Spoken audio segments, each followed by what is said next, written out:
Assalamualaikum warahmatullahi wabarakatuh. Alhamdulillah wassalatu wassalamu ala rasulillah wa ala alihi wa ashabihi wa man saru ala nahjihi ila yaumiddin, amma ba'd. Santri-santriku, semoga Allah subhanahu wa ta'ala merahmati antum semua. Alhamdulillah, berjumpa lagi kita pada pelajaran Hifdzul Hadis di pertemuan yang kelima. Pertemuan ini insyaallah kita akan bacakan hadis yang keempat. An Abdullah bin Umar radhiyallahu anhuma anin Nabi sallallahu alaihi wasallam qala idza sta'dhanat ahadakum imra'atuhu ilal masjidi fala yamna'ha. Qala faqala Bilal bin Abdullah wallahi la namna'uhun. Qala fa'aqbala alaihi Abdullah fasabbahu sabban sayyi'an ma sami'tu mithlahu qad. Wa qala ukhbiruka an Rasulillah sallallahu alaihi wasallam wa taqul wallahi la namna'uhun. Wa fi labdin la tamna'u ima Allahi masajidallah.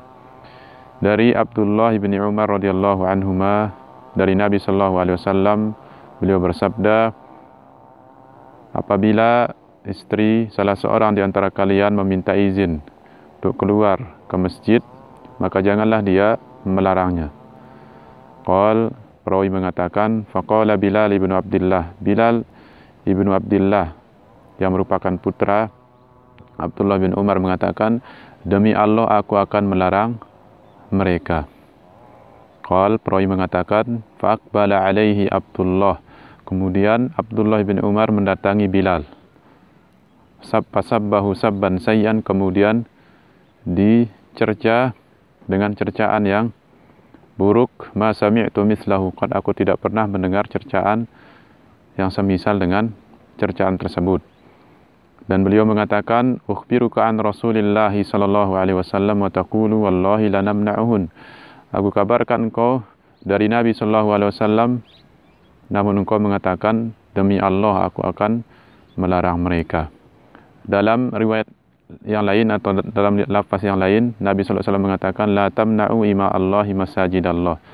Jangan kalian melarang wanita-wanita dari masjid-masjid Allah subhanahu wa ta'ala.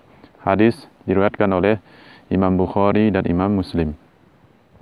Santri-santriku, semoga Allah subhanahu wa ta'ala merahmati antum semua.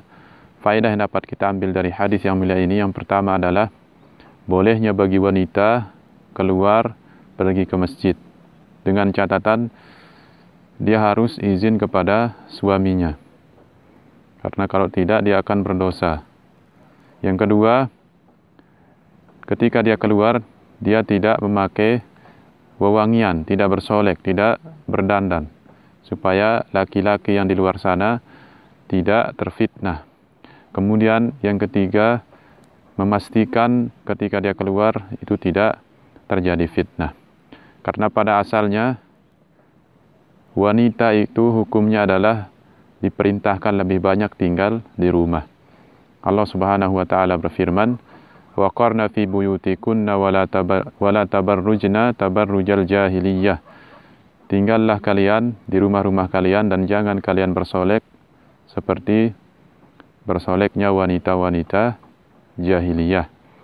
Dalam hadis Nabi sallallahu alaihi wasallam mengatakan, al mar'atu auratun, wanita ini adalah aurat.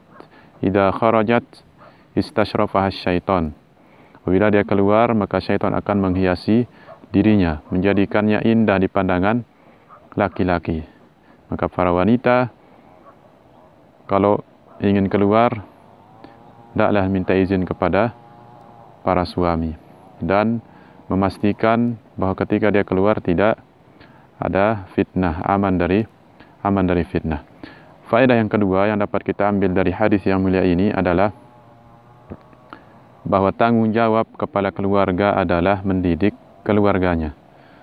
Ya, Allah Subhanahu wa taala berfirman, ya ayyuhalladzina amanu qu anfusakum wa ahlikum nara. Wahai orang-orang yang beriman, jagalah diri kalian dan keluarga kalian dari api neraka.